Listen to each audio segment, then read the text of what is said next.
Full digital literacy programs will be rolled out under the government's ICT digitization transformation agenda. We'll have details to this story and more in the national report. It is here again, it is here again. The Made in Grenada Expo is here again. And I just hope the whole of Grenada ready, because I sung in a clarion call. The Made in Grenada Expo is here again. The Made in Grenada Expo is on February 7th, and the public is encouraged to come out and give full support and buy out all local products on show. Products manufactured right here in Grenada, 100% Grenadian, and it's happening right here at the National Stadium. Are taking in the Independence Parade and the Made in Grenada Expo one time. I am so excited. That's why I'm making a fireside. I bring my tent, my blanket and all kind of thing, and I'm camping right here until everything done on February 7th. The Made in Grenada Expo is here again. Welcome back. With the details for Thursday, January 26, 2023, I am Sherry-Ann Noel. Government announces plans to roll out full digital literacy programs under its ICT digitization transformation agenda. This agenda includes improving Grenadians' ability to do business online, market products, and work online. As part of its plans, ICT Minister Honorable Lennox Andrews says government will collaborate with local broadband provider Flow to make internet available to over 1,000 families. He explained that under the JUMP program, government will subsidize the cost of internet as part of efforts to bridge the digital gap across the country. Eligible families will also receive free digital skills training and access to computers. Internet services can be made available to qualifying low-income households. This we see as an investment in our family to help them maintain the connections needed for work, for school, for healthcare, and others. So under the JUMP program, the intention is for our people to receive, one, affordable broadband service. We mean only $20 for 50 megabytes broadband. And we plan to target 1,500 families in the initial phase. Two, free digital skills training for all community organizations. And of course, number three, we're going to ask our partners to provide our people with low-cost computers.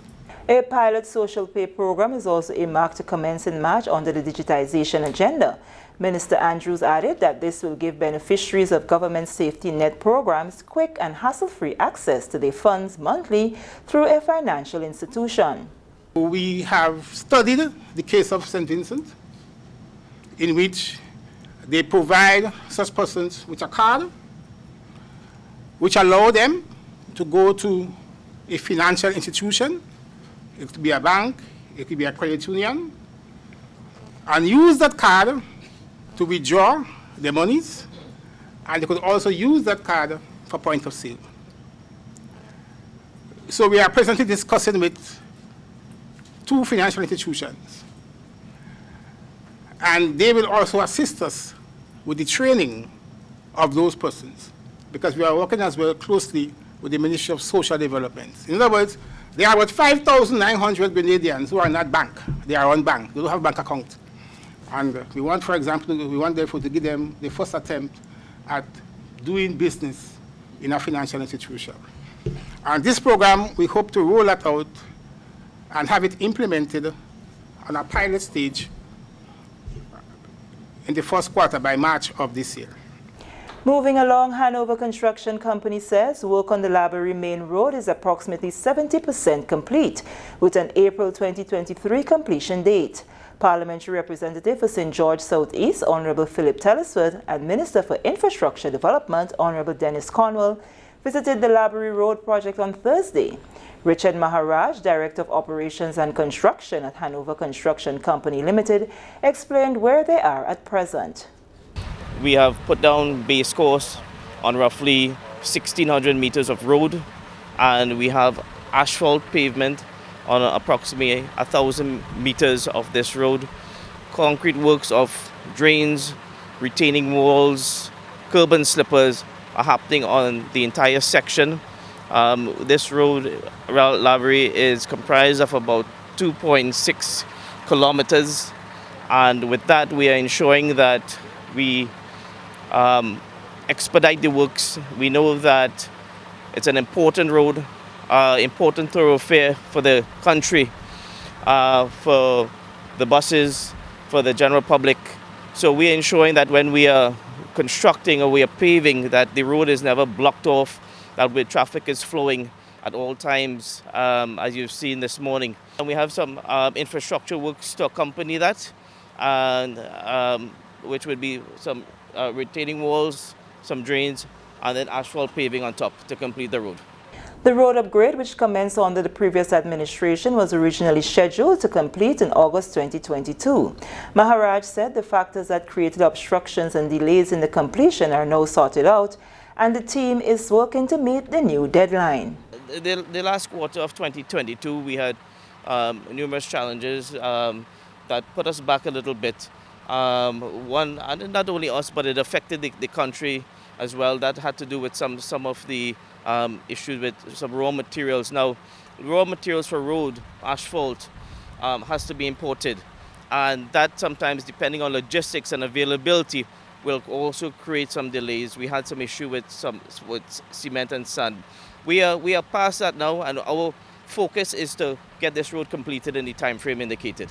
Parliamentary representative for the area, Honorable Philip Tellisford, is pleased with the progress made. I am very, very elated this morning to see that the road construction is really taking shape at this point in time. This has been a source of heartache for the people in this community for at least 20 years. This road has been in disrepair for a very, very long time. And so the bus drivers, residents, and so on of this area would be very, very happy to see that this road finally is being paved.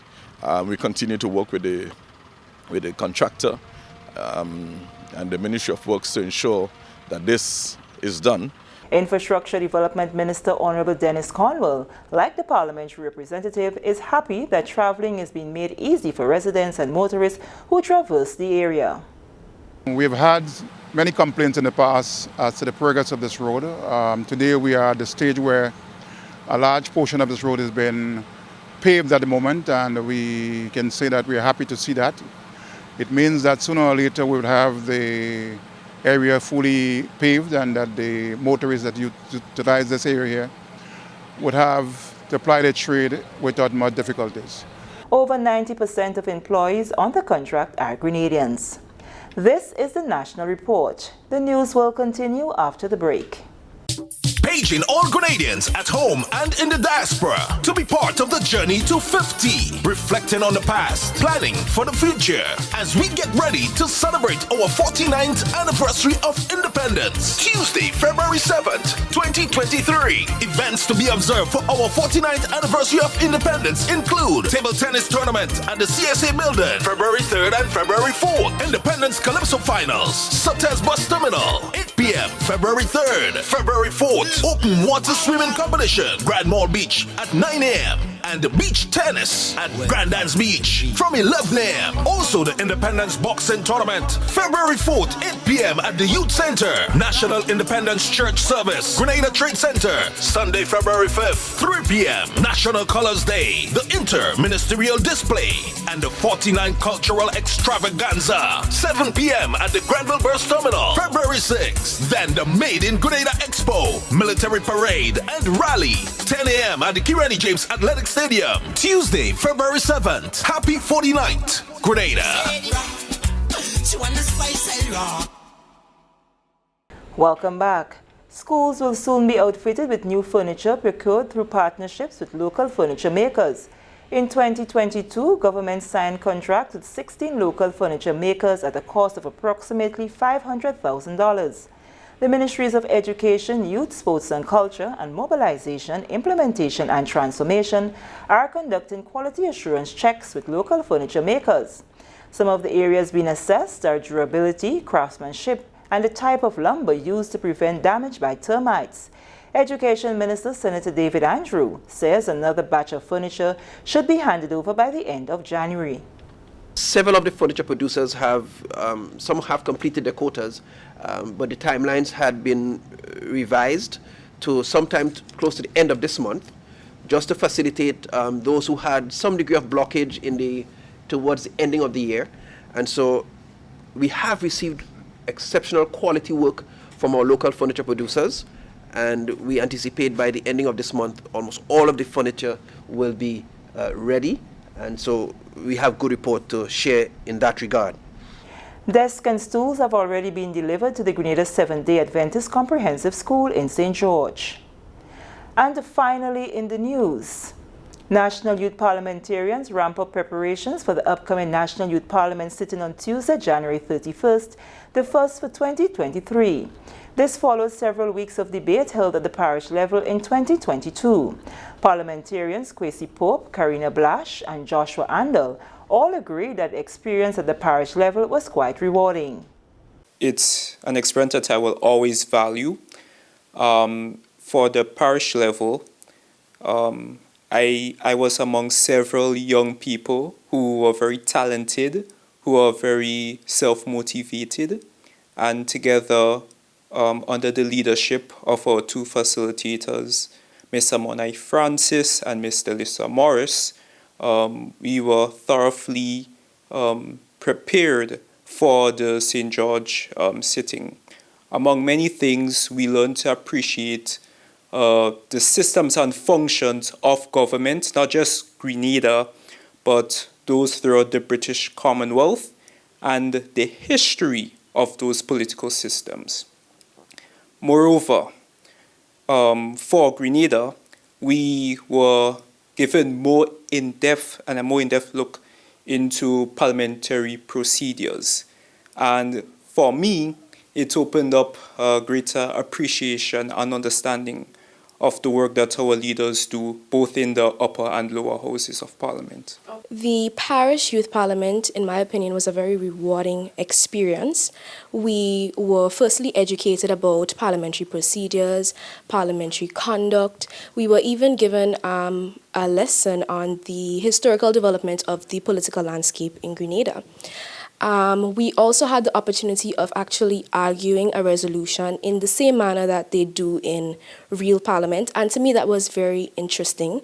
It was exciting. And I think it was a great experience, one that I would encourage all young persons to participate in.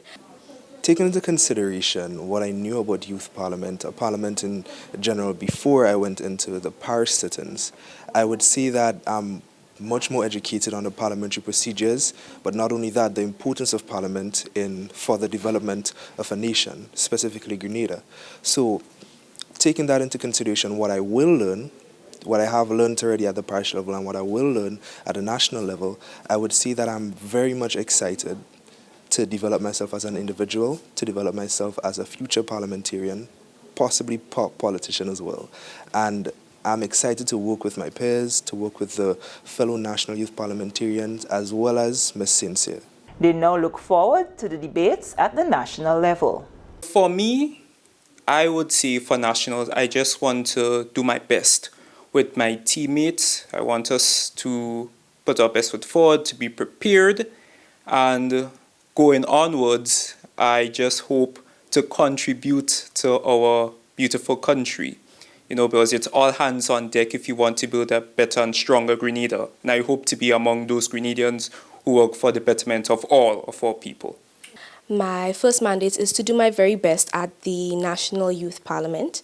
The topic chosen is CBI, and so it is not a topic that I am very familiar with, but I look forward to researching and engaging in that topic area so that I can learn more about it. And I would say I am very much prepared, and I would be more prepared come January 31st. That would be the first national sit-in for 2023.